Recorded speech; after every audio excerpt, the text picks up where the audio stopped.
Então, que prevaleciam muito mesmo dentre o verdadeiro povo de Deus. Ficaram tão desorientados que ao mesmo tempo em que observavam o sábado, abstinham do trabalho, também no domingo.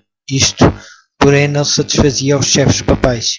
Exigiam não só que fosse santificado o domingo, mas que o sábado fosse profanado. E com a mais violenta linguagem denunciavam os que ousavam honrá-lo. Era unicamente fugindo ao poder de Roma que alguém poderia em paz obedecer à lei de Deus.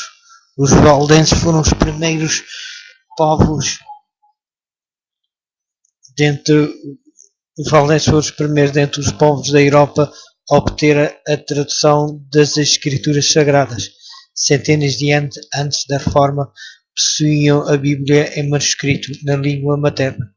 Tinham a verdade incontaminada, e isto tornava-os objeto especial do ódio e perseguição.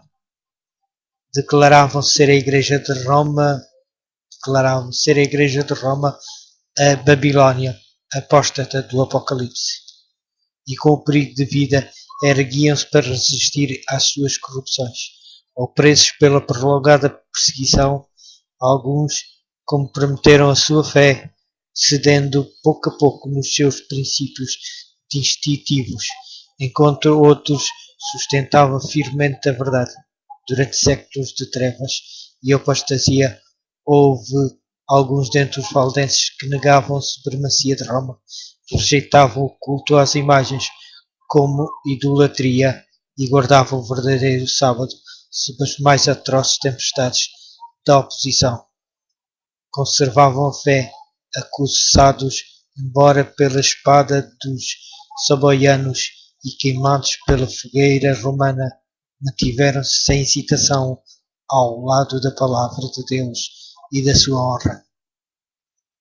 Por trás dos elevados baluartes das montanhas, em todos os tempos, refúgios dos perseguidos e oprimidos, encontraram esconderijo. Os valdenses, ali se conservou a luz da verdade a arder por entre as trevas da Idade Média. Ali, durante 1000 anos, testemunhas da verdade mantiveram a antiga fé. Deus providenciara para o seu povo um santuário de majestosa grandeza, de acordo com as extraordinárias verdades confiadas à sua guarda. Para os fiéis exilados, eram as montanhas o emblema da imutável justiça de Deus. Apontavam eles aos seus filhos as alturas sobranceiras da sua imutável majestade e falavam-lhes daquilo em que não há mudança nem sombra de variação, cuja palavra é tão perdurável como os montes eternos. Deus estabelecera firmemente as montanhas e cingira-as de fortaleza, braço algum a não ser o do poder infinito, poderia movê-las do lugar. De igual maneira estabelecera ele a sua lei, fundamento do seu governo, no céu e na terra. O braço do homem poderia atingir os seus semelhantes e destruir-lhes a vida, mas esse braço seria tão impotente para desarraigar as montanhas do seu fundamento e precipitá-las no mar, como para mudar um preceito da lei de Deus, ou anular qualquer das suas promessas aos que lhe fazem a vontade. Na fidelidade para com a sua lei, os servos de Deus deviam ser tão firmes como os outeiros imutáveis. As montanhas que cingiam os fundos vales eram testemunhas constantes do poder criador de Deus e uma afirmação sempre infalível do seu cuidado protetor. Esses peregrinos aprenderam a amar os símbolos silenciosos da presença de Deus. Não condescendiam com murmurações por causa das agruras da sorte. Nunca se sentiram abandonados na solidão das montanhas.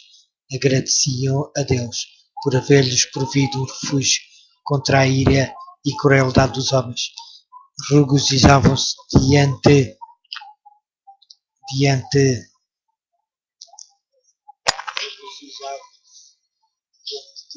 da liberdade de estar culto.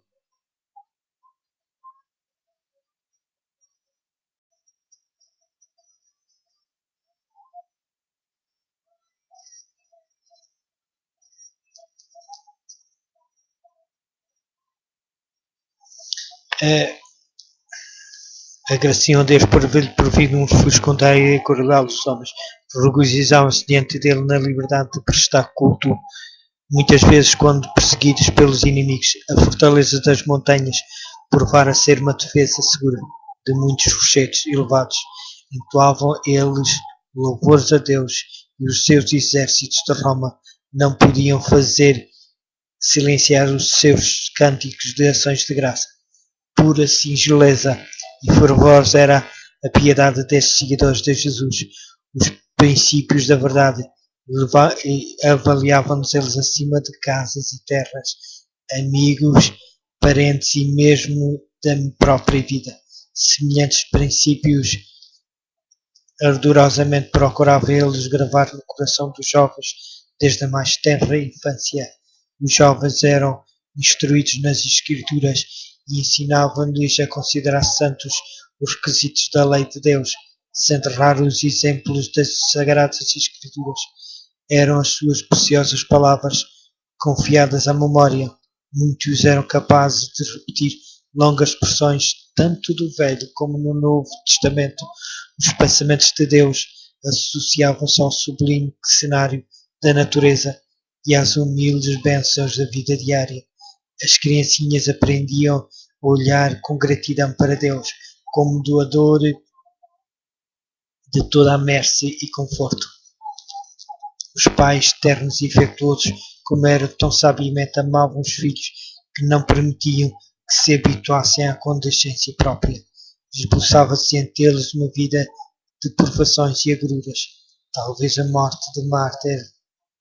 Eram ensinados desde a infância a suportar rudezas e a sujeitar-se ao domínio contido, a pensar e agir por si mesmo. Muito cedo eram ensinados a ajustar responsabilidades, a serem precavidos no falar e a compreenderem a sabedoria do silêncio.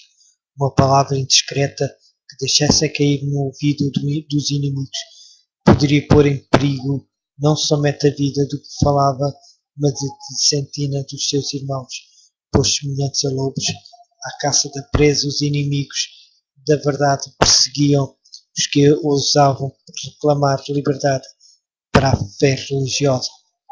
Os valdenses haviam sacrificado a prosperidade temporal por amor à verdade e com paciência perseverante labutavam para ganhar o pão. Cada recanto da terra cultivável entre as montanhas era cuidadosamente aproveitada. Fazia-se com que os vales e encostamentos festas das colinas também produzissem. A economia e a severa renúncia de si próprio formavam parte da educação que os filhos recebiam como seu único legado. Ensinava-lhes que Deus determinara que a vida fosse uma disciplina e que as suas necessidades poderiam ser supridas apenas mediante o trabalho pessoal, previdência, cuidado e fé. O processo era laborioso e fatigante, mas salutar precisamente o que o homem necessita no seu estado decaído. Escola que Deus proveu para o seu ensino e desenvolvimento, enquanto os homens se habituam ao trabalho e as presas não negligenciam a cultura da inteligência. Ensinava-se-lhes que todas as suas capacidades pertenciam a Deus e que deveriam todas ser aperfeiçoadas e desenvolvidas para o seu serviço. As igrejas valdenses, na sua pureza,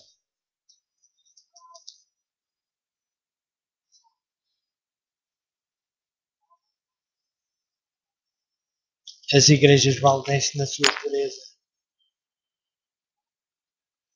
As igrejas Valdes, na sua pureza e simplicidade, assemelhava-se à igreja dos tempos apostólicos, rejeitando a supremacia do Papa e dos prelados. Mantinham a Escritura Sagrada como a única autoridade suprema, infalível. Os seus pastores, diferentes dos altivos sacerdotes de Roma, seguiam o exemplo do Mestre, que veio não para ser servido, mas para servir. Alimentavam o rebanho de Deus, guiando às verdes pastagens e fontes vivas da sua santa palavra, longe dos monumentos da pompa e orgulho humano. O povo congregava-se não em igrejas suntuosas ou grandes catedrais, mas à sombra das montanhas, nos vales alpinos, ou em tempo de perigo, em alguma fortaleza religiosa, a fim de escutar as palavras da verdade proferidas pelos servos de Cristo. Os pastores não somente pregavam o Evangelho, mas visitavam os doentes, doutrinavam as crianças, admoestavam os que erravam e trabalhavam para resolver as questões e promover a harmonia e o amor fraternal. Em tempos de paz eram sustentados por ofertas voluntárias do povo, mas como o apóstolo Paulo, fabricante de tendas, cada qual aprendia um ofício, profissão, mediante a qual, sendo necessário, preveria o próprio sustento. Os jovens recebiam a instrução ministrada pelos pastores, quando se desse atenção aos ramos dos conhecimentos gerais, fazia-se da Escritura Sagrada o estudo principal. Os Evangelhos de Mateus, o Evangelho de João, eram confiados à memória, juntamente com muitas das epístolas. Também se ocupavam em copiar as Escrituras. Alguns manuscritos continham a Bíblia toda, outros apenas breves excertos. Aqui algumas simples explicações do texto eram acrescentadas por aqueles que eram capazes de comentar as Escrituras. Assim se apresentavam os tesouros da verdade durante muito tempo, ocultos pelos que procuravam exaltar-se acima de Deus, mediante paciente e incansáveis labores, por vezes nas profundas e escuras cavernas, versículo por versículo, capítulo por capítulo. Assim a obra prosseguia, resplandecendo com louro puro a vontade revelada de Deus. E quanto mais brilhante, clara e poderosa era por causa das provações que passava por seu amor, apenas o poderiam compreender os que se achavam empenhados em semelhante obra. Anjos celestiais circundavam os fiéis obreiros.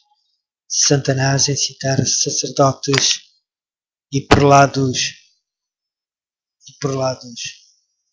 a enterrarem a palavra da verdade sob a escória do erro, heresia e superstição, mas de modo maravilhosíssimo foi ela conservada e incontaminada através de todos os séculos de trevas.